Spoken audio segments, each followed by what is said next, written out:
Hello दोस्तों and my dear student, मैं प्रदीप निरंजन स्वागत करता हूं mechanical engineering solution by Pradeep Niranjan. This video we are the discussing very important multiple choice question of the RAC और refrigeration and air conditioning of MCQ are helpful for upcoming AKTU exam as well as all the competitive exam like public sector, GATE, state government exam. इस series में हम लोगों ने शुरू किया है refrigeration and air conditioning system. ये unit 3 हम लोग डिस्कस कर रहे हैं। ये सिलेबस बेस्ड ऑन है AKTU के सिलेबस के बेस्ड है, जिसमें हम लोग जितने भी महत्वपूर्ण क्वेश्चन हैं आपके मल्टीपल चॉइस के, उनके बारे में डिस्कस कर रहे हैं। अगर एग्ज़ाम से पहले आप लोग किसी भी एग्ज़ाम में, चाहे आपका AKTU का एग्ज़ाम हो या कोई भी कम्पिटिटिव एग्ज़ाम हो, इस वीडियो को देख के जाते हैं तो आपको वहाँ से ज़रूर मदद मिलेगी। और एग्ज़ाम के टाइम पे रिवीजन के लिए यहाँ पे हम लोगों ने PDF फाइल भी आपको अवेलेबल कराई है, जो कि डिस्क्रिप्शन में आपको मिल जाएगी। चलिए हम लोग इनकी स्लाइड पे मूव करते हैं। क्वेश्चन नंबर 1, ए वेपर एब्जॉर्प्शन रेफ्रिजरेशन सिस्टम। इसमें पूछा गया है वेपर एब्जॉर्प्शन रेफ्रिजरेशन सिस्टम के बारे में क्या होता है। Option 1, gives noisy operation, gives quite operation, require little power consumption, cool below the 0 degree centigrade. तो इसका सही ऑप्शन होगा आपका गिव दी क्वाइट ऑपरेशन। ये बहुत ही क्वाइट ऑपरेशन होता है। Second, in A vapour absorption refrigeration system the compressor of vapour compression system is replace.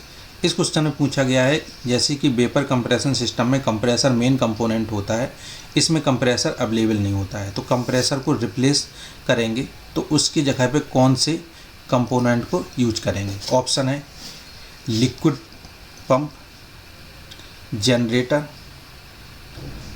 Next है आपका absorber and generator, and last है absorber, generator and liquid pump. सही जवाब होगा इसका option number D, absorber, generator and liquid pump. Next, in Electrolux refrigerator. Electrolux, जब भी Electrolux आपका वर्ड यूज किया जाता है तो aqua ammonia vapour absorption system के बारे में बात हो रही है। तो aqua ammonia vapour absorption system को ही हम लोग इलेक्ट्रोलक्स रेफ्रिजरेटर के नाम से जानते हैं। इसमें ऑप्शन दिया है ammonia is absorb in hydrogen, ammonia hydrogen में एब्जॉर्ब होती है। अमोनिया एब्जॉर्ब इन वाटर, जो अमोनिया यूज की गई है वो वाटर में एब्जॉर्ब होती है। Ammonia evaporate in hydrogen, ammonia hydrogen में एवोपरेट होती है। और हाइड्रोजन एवोपरेट इन अमोनिया, और हाइड्रोजन एवोपरेट होता है अमोनिया में। तो इलेक्ट्रोलक्स रेफ्रिजरेटर में अमोनिया एज ए रेफ्रिजरेंट होता है और वाटर एज ए एब्जॉर्बर होता है। तो यहाँ पे हाइड्रोजन दिया है, तो इसका सही जवाब होगा option number C, ammonia evaporate in hydrogen. Hydrogen use करते हैं इसको अमोनिया को एवोपरेट करने के लिए। नेक्स्ट है आपका, in which of the following refrigeration system waste heat can be effectively use. इसमें जो वेस्ट हीट होती है, कंडेंसर के थ्रू जो हीट निकलती है, तो उसको किस तरीके से इसमें इफेक्टिवली, कौन से सिस्टम में इफेक्टिवली यूज किया जाता है। Option vapour compression system, B vapour absorption system, C air refrigeration cycle, D none of the. तो सबसे ज़्यादा इफेक्टिवली जो वेस्ट हीट का यूटिलाइजेशन किया जाता है वो किया जाता है vapour absorption system, option number B. Next, question number 5, in aqua ammonia and lithium bromide water absorbing refrigeration system the refrigerant are respectively. इस क्वेश्चन में पूछा गया है दो सिस्टम आपके यूज किए गए हैं। एक है एक्वा अमोनिया, पहला वाला जो आपका यूज किया गया है वो एक्वा अमोनिया है यहाँ पे। दूसरा है आपका लिथियम ब्रोमाइड सिस्टम। इन दोनों में आपको बताना है कि रेफ्रिजरेंट कौन सा है और कौन सा एब्जॉर्बेंट है। तो सबसे पहले ये देख लीजिए, जब भी हम लोग एक्वा अमोनिया की बात करते हैं तो इसमें आपके 3 फ्लूइड सिस्टम होता है। कौन कौन सा होता है। एक होता है आपका NH3 मतलब अमोनिया, यहाँ पर हम लिख दे रहा है आपको NH3, अमोनिया होता है, वाटर होता है H2O और हाइड्रोजन होती है। और लिथियम ब्रोमाइड में क्या होता है? लिथियम ब्रोमाइड में आपका एक लिथियम ब्रोमाइड होता है, शॉर्ट में लिखे दे रहे हैं लिथियम ब्रोमाइड, और इसके साथ और क्या यूज करते हैं? और H2O यूज करते हैं। तो इस क्वेश्चन में पूछा गया है aqua ammonia and lithium bromide water absorption refrigeration system the refrigerant are. तो पहला है एक्वा अमोनिया। एक्वा अमोनिया जो होगा मेन आपका रिफ्रिजरेंट होगा, और लिथियम ब्रोमाइड में वाटर आपका रिफ्रिजरेंट होगा। तो चलिए ऑप्शन पे देखते हैं, water and water, water and lithium bromide, ammonia and lithium bromide, ammonia and water. तो इसका सही जवाब होगा आपका option number D. Option number D आपका is the right answer.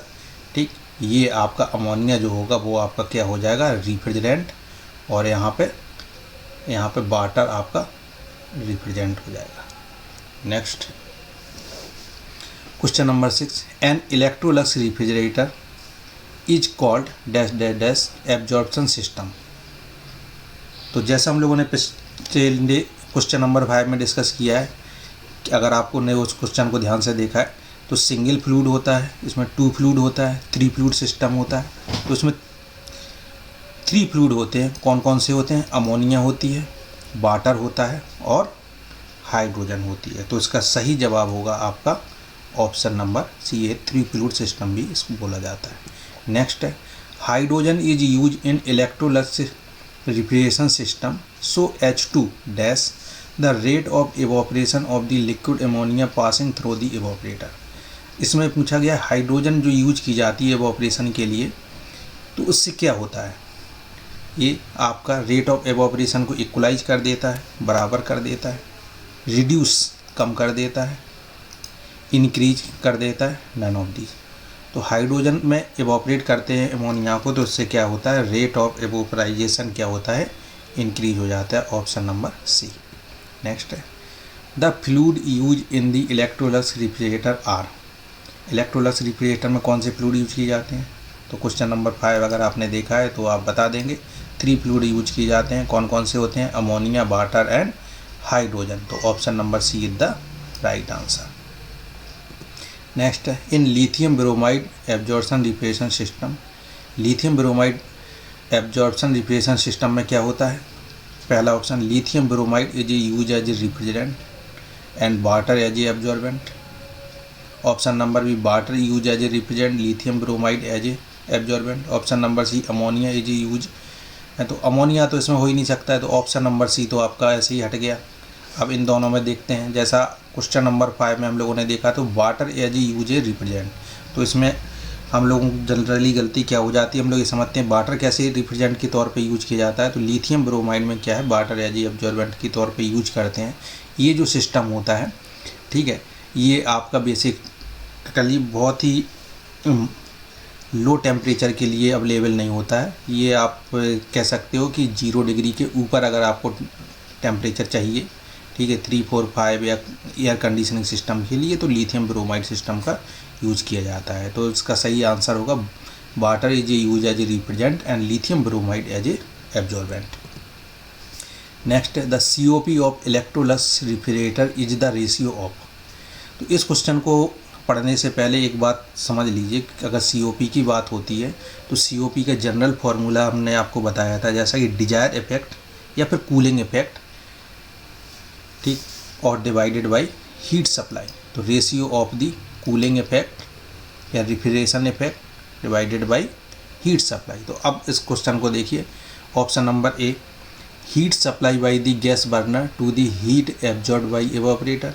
Option number B, heat absorbed by the evaporator to the heat supply by the gas burner. Option number C, heat supply by the gas burner minus heat absorbed by the evaporator to the heat supply by the gas burner.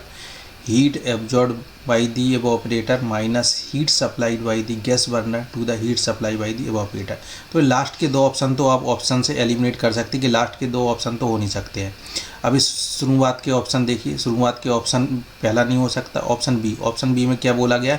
Heat absorbed by the evaporator. Evaporator द्वारा heat absorb की जाएगी तो यहाँ से हमें cooling effect मिल जाएगा। To the heat supply by the gas burner. Gas burner means जो उसमें हीट इनपुट की जा रही है, तो इससे राइट आंसर है। चलिए, तो आपको हमारा ये वीडियो कैसा लगा, तो आप इसको कमेंट के थ्रू ज़रूर बताइए, और क्या इसमें चेंजेस करवाना चाहते हैं, क्या चीज़ें आपको और ऐड करनी है वो आप बताइए, और हो सके तो अपने दोस्तों के जो भी है उनको फॉरवर्ड करिए, और इसकी डिस्क्रिप्शन लिंक में PDF अवेलेबल है, वहाँ से आप इसको डाउनलोड कर सकते हैं। आप अपने जब इसको सब्सक्राइब करें तो नोटिफिकेशन का आइकन को ऑन कर दें, जिससे कि कोई भी नया वीडियो आएगा जिससे आपको तुरंत पहुँच